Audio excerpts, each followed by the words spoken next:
Hey there everybody, Nobody here. Today, I'll be going over a Warlock build that can go the distance. It uses Ager Scepter and doesn't have any required exotic armor. It is pretty heavy on the combat mods, but it's well worth it.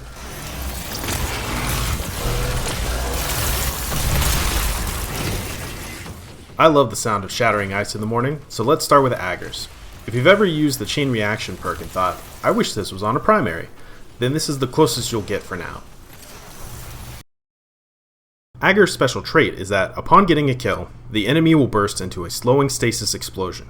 This burst is enough to freeze anything nearby. Also, any kill with stasis partially reloads it. It's just some nice quality of life. Since Ager's Scepter is an exotic trace rifle, it does extra damage to red bars, making kills trivially easy. Shattering the frozen bystanders will cause a domino effect of stasis shatter, killing everything. It feels real nice. That's not all though. Once you have the catalyst complete, Agers also gains the ability to kick it into overdrive using your super energy. The drain is glacially slow and the damage bonus is thick. Regular mode is plenty for ad clear. This is your boss melt mode.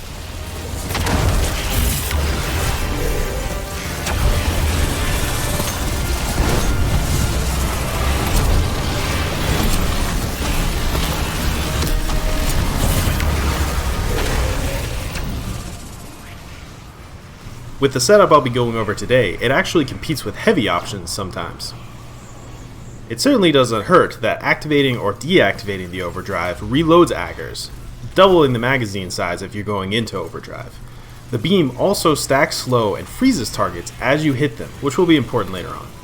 In short, Agers has a lot going for it, and scales well into in-game activities for both crowd control and ad clear, but that's just for throwing it on. Let's build around it. We're going Warlock this time because it's the class that tends to benefit the most from fully freezing things, and that's what Agers is great at. For our subclass, Stasis is really the only option. Even the super has good synergy with Ager's Scepter. Winter's Wrath is mainly an ad clear super that falls off against bosses.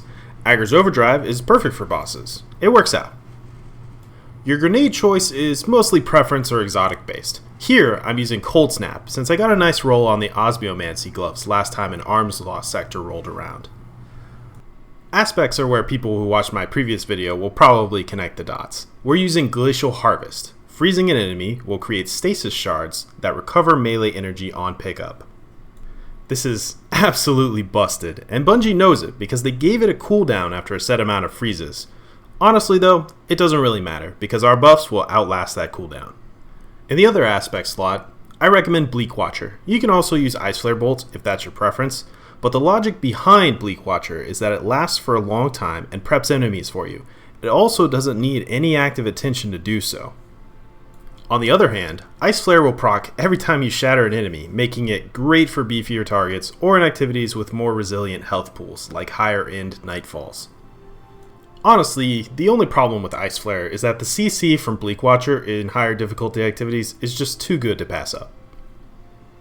Watcher also wins when it comes to bosses as well, since Ice Flare won't retarget the shattered enemy, and Bleak Watcher will refreeze the boss over time, essentially for free, which will proc Glacial Harvest and make shards during DPS. Either way, you'll have 4 fragment slots to work with. Whisper of Hedrons is priority 1. Every time you freeze an enemy, you'll get stat boosts for stability, aim assist, mobility, resilience, and recovery.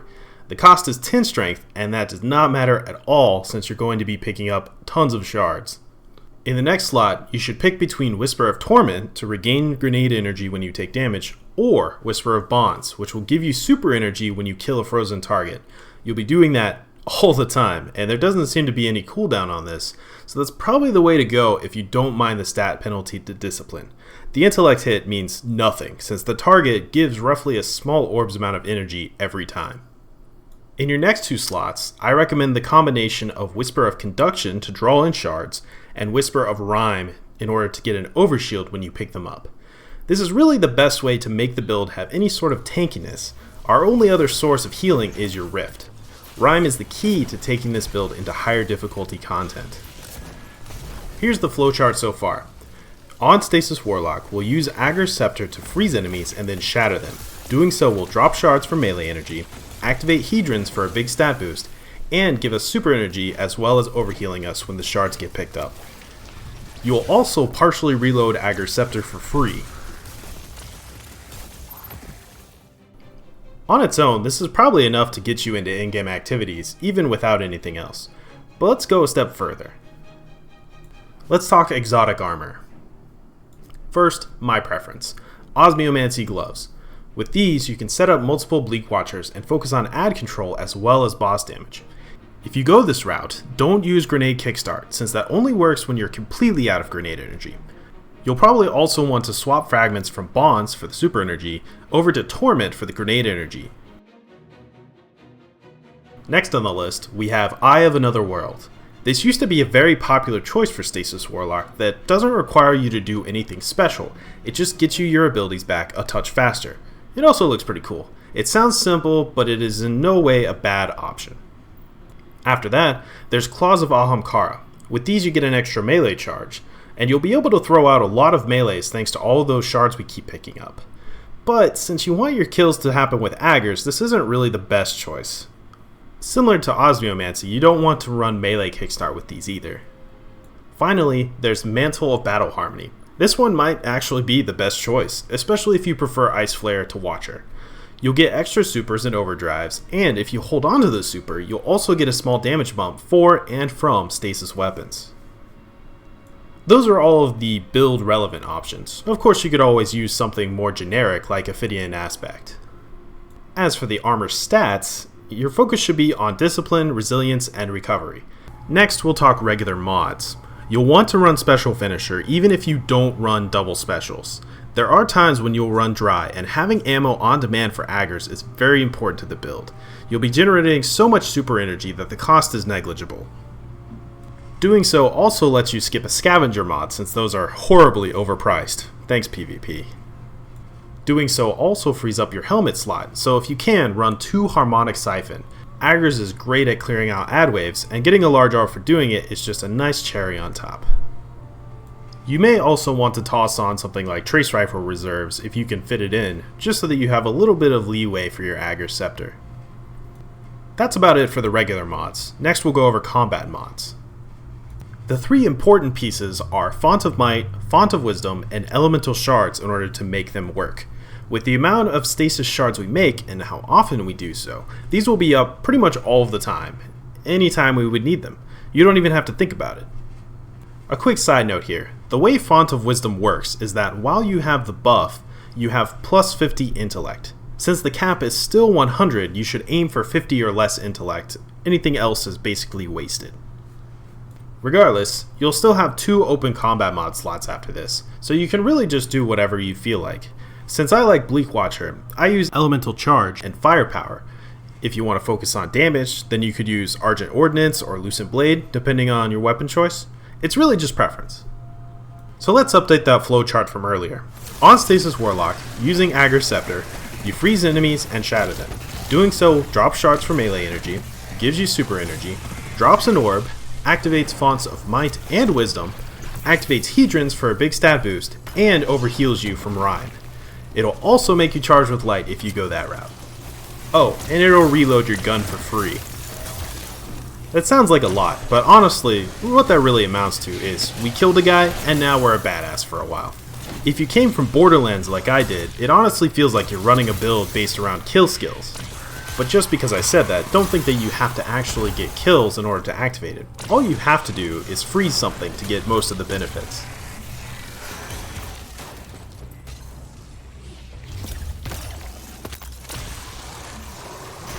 Let's move on to weapons. Ager Scepter is obviously the focus, so we're not even going to consider anything else in the kinetic slot.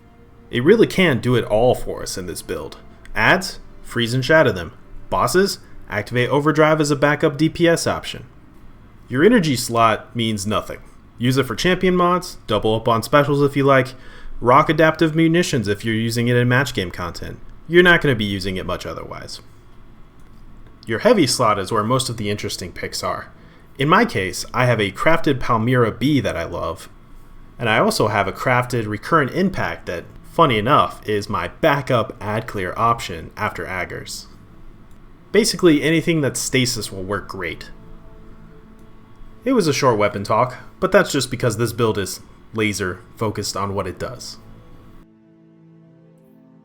Puns aside, this is the build that I used to solo Pit of Heresy earlier in the season, and it's also my current favorite build. It's extra spicy right now using the Radiant Orb seasonal mod. In combination with my crafted Palmyra Bee that has explosive light, I can pick up orbs even when my super is full in order to become radiant for a nice little extra damage boost. One of the greatest things about this build is that it plays well solo and in groups, and it still doesn't really require you to kill everything. Freezing things is usually enough to pop off on its own. For the combat demo, there aren't really any gimmicks. Honestly, the only thing I wish was different is that the limited buff list makes it so that I have a little bit of trouble keeping track. I have about 6 buffs active at any point in time. So even before any encounter-based buffs or debuffs, you never really know exactly what you have going, which is circumvented by the fact that we have our buffs all the time. Hopefully Bungie hits us with a UI 3.0 soon.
Thanks again for your time, and I'll see you around.